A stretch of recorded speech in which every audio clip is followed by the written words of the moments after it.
Minasan, konnichiwa. God bless you po sa inyong lahat at welcome po sa Lesson 29.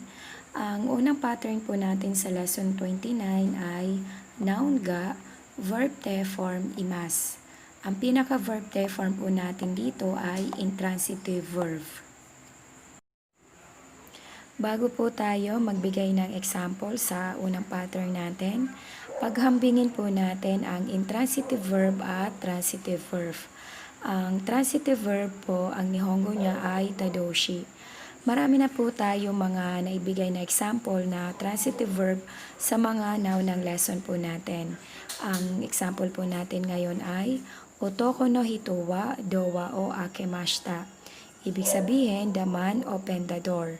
Sa Tagalog, ang lalaki ay binuksan ang pintuan. Ang intransitive verb po, ang Nihongo niya ay jidoshi. Ang example po natin dito ay dowa ga akimashita. Ibig sabihin, the door opened. Sa Tagalog, bukas ang pinto. Kapag transitive verb po ang ating sentence, mayroon pong tao na gumagawa ng verb doon po sa ating object. Ang pattern po natin dito ay object o verb. Yung pinaka-verb natin ay transitive verb. Dito po, kapag intransitive naman po tayo, hindi po tayo nangangailangan dito ng tao para magawa natin yung verb. Kumbaga po, pagdating po dito sa intransitive verb, yung ating verb ay nangyayari na lamang. Kumbaga, nakita mo na lang ang isang verb na andun sa sitwasyon pong iyon. Ang ating pong pattern po dito ay subject ga verb. Ang pinaka-verb natin ay intransitive verb. Hindi po tayo gagamit ng particle o sa intransitive verb. Magbigay pa po tayo ng example ng transitive verb at intransitive verb. Dito po sa transitive verb ay watashi wa dowa o shimimasu. Isasara ko ang pintuan. Kapag po ikaw naman po nagsasalita, pwede na pong mawala ang watashi wa. Sa intransitive verb naman, dowa ga shimarimasu. Ibig sabihin, magsasara ang pintuan. Siguro po yung pintuan ay automatic, kaya po walang tao na magsasara po ng pintuan. Example na po tayo, basahin po natin ito. Mado o akemasu. Ibig sabihin, bubuksan ang bintana. Ang akemasu po, ito po ay transitive verb. Kasi po, bubuksan. Ibig sabihin, may taong gagawa. Gagawin po natin siyang sa pattern natin na number 1. Ang akemasu po, ang pinaka-intransitive po niya ay akimasu. Translate na po natin ito. Kunin po natin yung mado. Tapos yung particle o, magiging particle ga. Kasi po, gagamit na po tayo ng intransitive verb. Tapos yung akimasu, ito po ay gagawin po nating verb te form.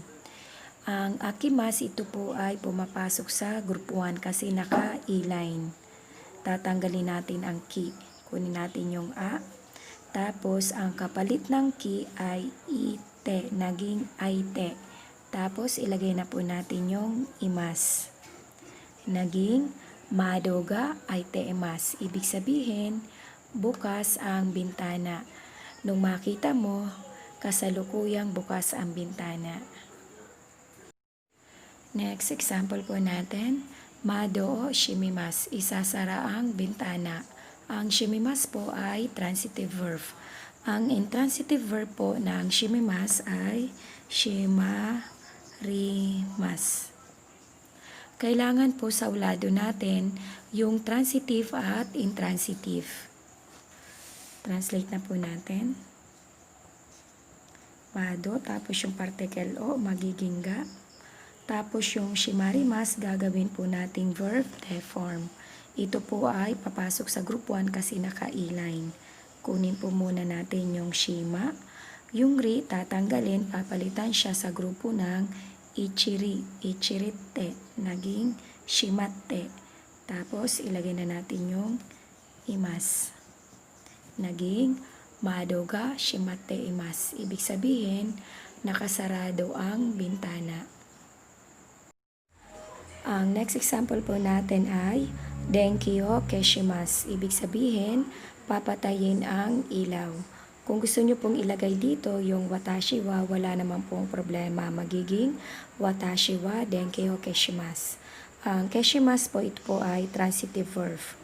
Ang intransitive niya ay kiyemas. Translate na po natin ito sa intransitive verb po natin. Yung particle o, gagawin po nating particle ga. Kasi yung denki, ito po yung magiging subject po natin. Pinaka-subject po ng sentence natin. Tapos yung keyemas, papalitan po natin siya ng verb te form. Magiging keyete kasi ito po ay papasok sa group 2 kasi naka-align. Tapos ilagay na po natin yung imas. Basahin po natin. Denki ga keyete imas. Ibig sabihin, nakapatay ang ilaw or patay ang ilaw.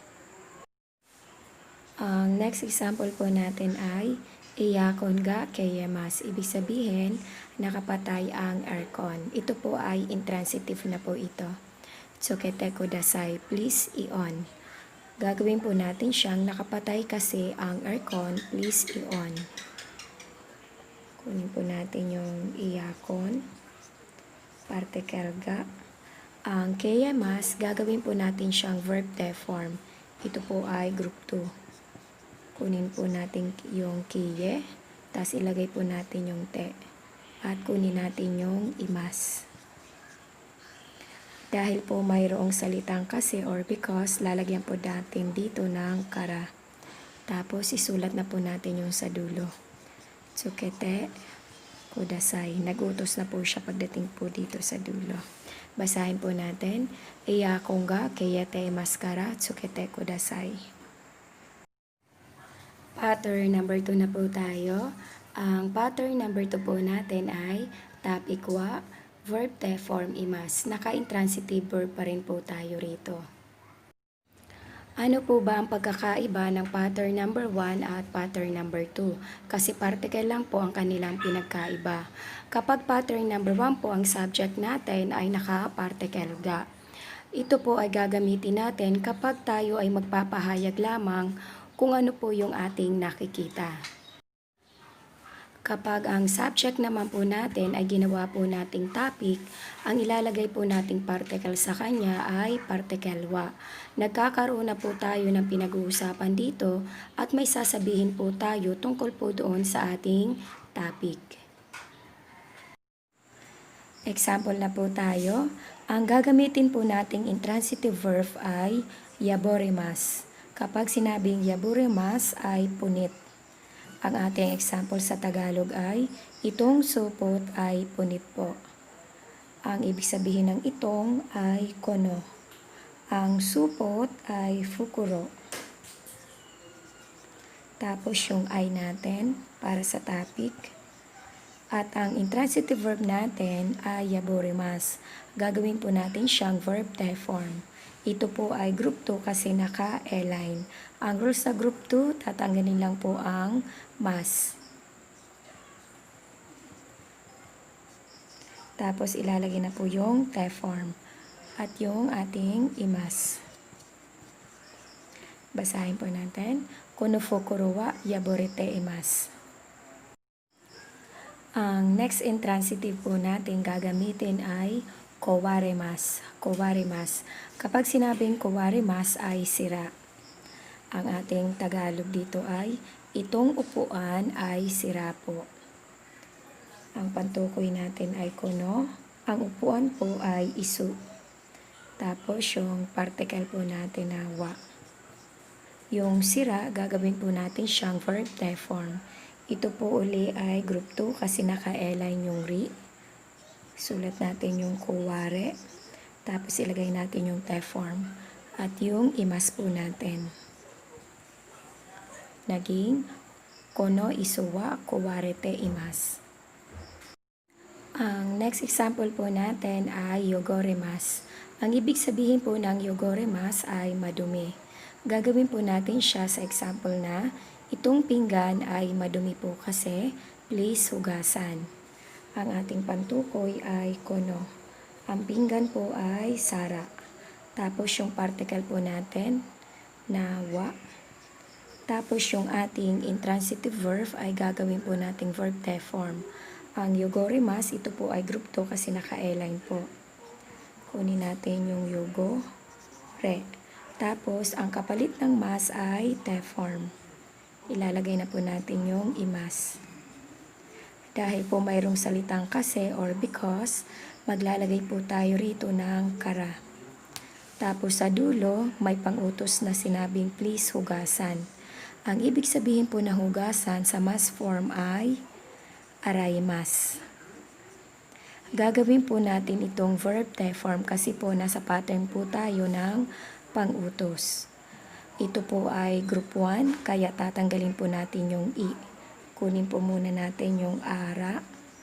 Tapos yung i, ang kapalit niya ay nasa grupo ng ichiri, ichirite. Chisaitsu at te ang kapalit ng i. Tapos ilalagay na po natin yung please na kudasai. Basahin po natin. Kono sara wa yogorete imaskara arate kudasai.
Pattern number 3 na po tayo.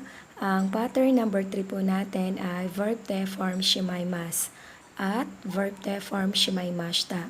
May tatlo po silang gamit. Unahin po natin ang verb te form shimaimasu. Ang verb te form shimaimasu expresses that the speaker will complete an action in the future. Ibig sabihin po, ang speaker ay nagpapahiwatig na ang action ay makukumpleto or matatapos sa future. Punta naman po tayo dito sa letter B, ang verb te form shimaimashita. Ang verb te form shimaimashita is an expression which emphasizes that an action or event has been completed. Ang ibig sabihin naman po niya, ito ay nagpapahayag at nagbibigay diin sa action or kaganapan na ito ay tapos na. Dito po sa A, ito po ay nagpapahiwatig ng ating action or yung isang ginagawa natin ay matatapos po sa future. Itong kay letter B, ito naman po ay nagpapahayag na yung ginawa natin or isang kaganapan ay tapos na. Sa letter C naman po tayo. Sa letter C po ay verb def form shimaimashita. Pareho lang po ng letter B na verb def form shimaimashita, pero magkaiba po ang gamit nila. Basahin po natin itong letter C. This expression conveys the speaker embarrassment or regret in difficult situation. Itong letter C po, ito po ay nangangahulugan ng speaker ay napapahiya or nagsisisi or nangihinayang sa kanyang sitwasyon na mahirap. Ito yung mga feeling na unintentionally, by accident, not on purpose, regret at embarrassment. Kaya po hindi po kayo mahihirapan kung letter B or letter C ang kanyang tinutukoy. Example po tayo para sa letter A natin, ang verb def form shimaimasu. Ang example natin dito ay by 5 o'clock, tatapusing basahin ang libro. Nagkaroon po tayo ng limit of time, 5 o'clock. Goji, madeni. Kung naalala nyo po, ito po yung time limit. Kapag nagkaroon po ng limit ang ating time, madeni po ang nilalagay natin. Tapos po, yung ating libro. Hon o. Tapos yung verb na basahin ay gagawin nating verb def form. Ang verb def form ng yumimasu ay yonde. Tapos ilalagay na natin yung shimaimasu. Yung shimaimasu po ang magdadala sa sentence natin na matatapos natin yung action natin ng pagbabasa sa future. Ito yung 5 o'clock. Basahin po natin ito. Goji madini hon o yonde shimaimasu. Pagdating po sa pattern number 3 natin, ang verb def form po natin ay transitive verb na po. Ang example po natin na susunod ay, by lunch, tatapusin ang pagsusulat ng report. Mayroon po ulit tayong time limit, yung by. Ang lunch po ay hirogohan. Ang time limit natin ay madini. Tapos yung report ay repoto. At yung particle ng ay particle o. Ang ating verb def form ay pagsusulat. Ang verb def form po ng to write ay kaite. Tapos ilalagay na po natin yung shimaimasu. Basahin po natin. Hirogohan madini ripoto kaite shimaimasu. Basahin po natin itong conversation. Sabi ni A, "Ochao, namimasen ka? Mag-tea tayo or inom tayo ng tea?" Sumagot si B, "Sumimasen, kono tigami yo yonde shimaimasu kara." Ibig sabihin, pasensya na, tatapusin kasing basahin itong sulat. Sa letter B na po tayo, ang verb def form shimaimashita. Ito po yung when used for emphasizing completion. Kapag nagbibigay din po tayo sa isang action na natapos na or nayari na. Mayroon po tayong paalaala po rito. The sentences are often used together with adverbs like zenbu, all or whole, mo, already, uwaromade, till the end, amount like ipon, yung one bottle. Ang sentence daw po natin ay kadalasan ginagamitan daw po ng mga adverbs na ito.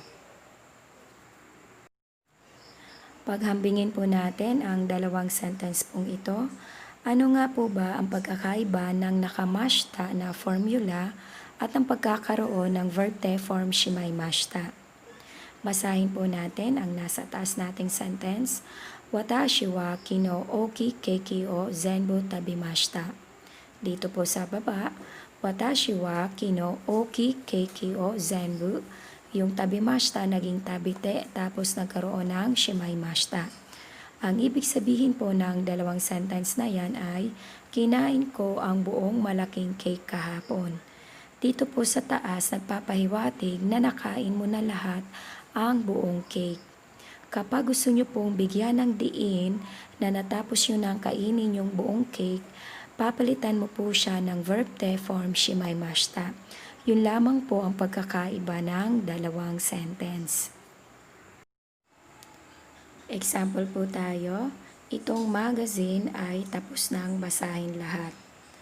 Ang itong ay kono, ang magazine ay zashi, ang ay particle wa, at ang ating adverb ay lahat, zenbu. At ang basahin ay gagawin po nating verb te form. Ang verb te form ng to read ay yonde. Tapos ilalagay na po natin yung shimaimashita. Basahin po natin. Kono zashi wa zenbu yonde shimaimashita. Nagbibigay diin ka lamang po na tapos mo nang basahin yung magazine. Example pa po tayo. Ang example po natin ay si tatay ay ininom ang isang bote ng whiskey. Ang tatay ay chichi. Yung particle ay particle wa. Meron po tayong adverb of time na kagabi. Ang kagabi po ay yube. Ang isang salita ng kagabi ay kinonoban. Ilagay na po natin yung ating whiskey. At yung particle ng natin, particle o, at yung bilang ay isang bote. Ang isang bote po ay ipong.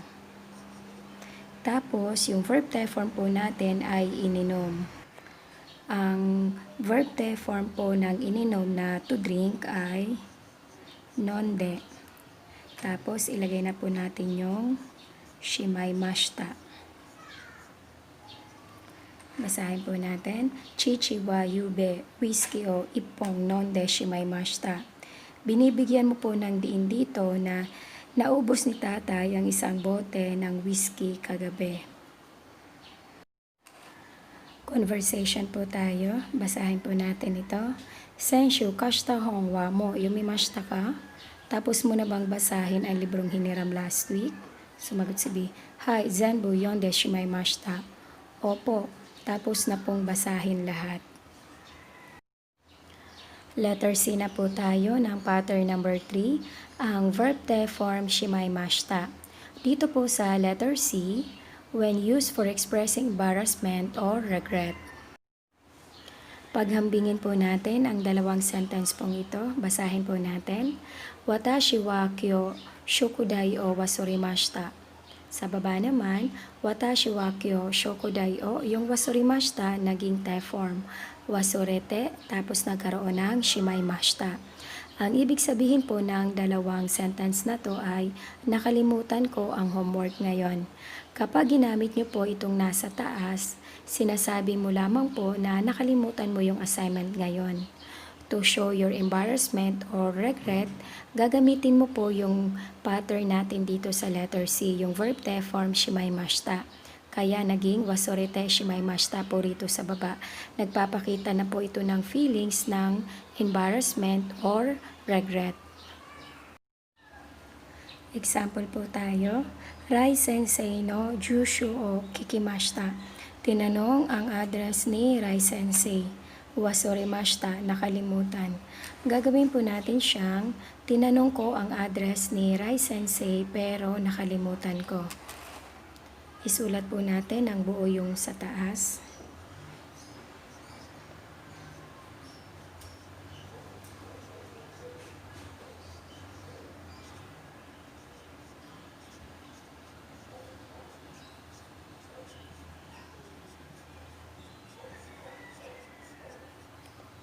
Pagdating po rito sa dulo, mayroon po kasing salitang pero, kaya maglalagay po tayo rito ng ga.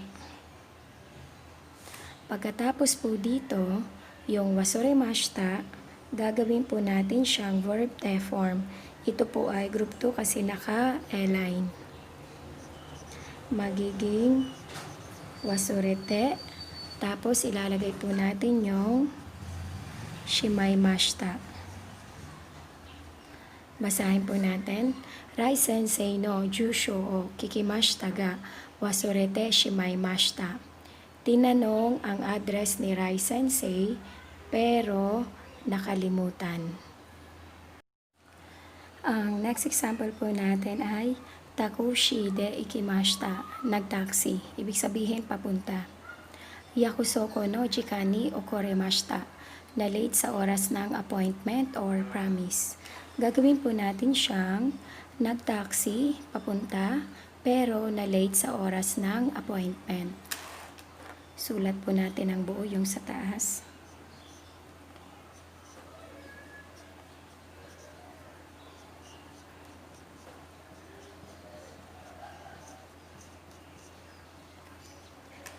Dahil may salitang pero tayo rito, maglalagay po tayo rito ng ga. Sulat na po natin ito.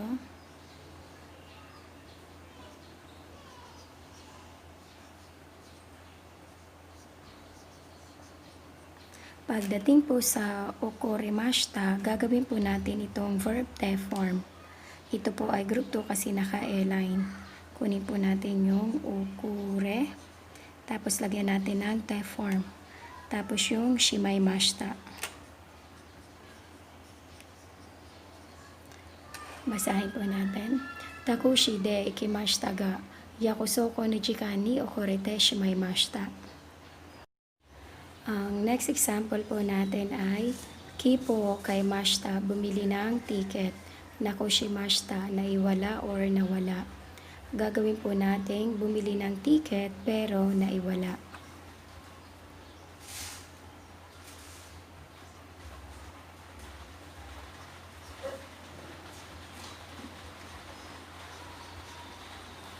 Dahil meron ulit tayong pero, lalagyan po natin ito ng ga. Tapos, yung nakushimashita, gagawin po natin itong te form. Ito po ay group 1. Tatanggalin ang shi, papalitan natin ng shite. Tapos, ilalagay na natin yung shimaimashita. Basahin po natin. Kipo kaimashita ga nakoshite shimaimashita. Pananong po tayo. Halimbawa po, may nagtanong sa atin ng "Doshtan desu ka?" Anong nangyari? Halimbawa po, possible answer natin ay "Kasa o wasorete shimatan desu." Nakalimutan ang payong. Yung shimata po, ito po ay plain form ng shimaimashita. Group 1 po kasi ito. Itong i, tinanggal, pinalitan po ng chisaitsu at ta. Another answer, paspoto nakushite shimatan desu. Naiwala ang passport or nawala ang passport.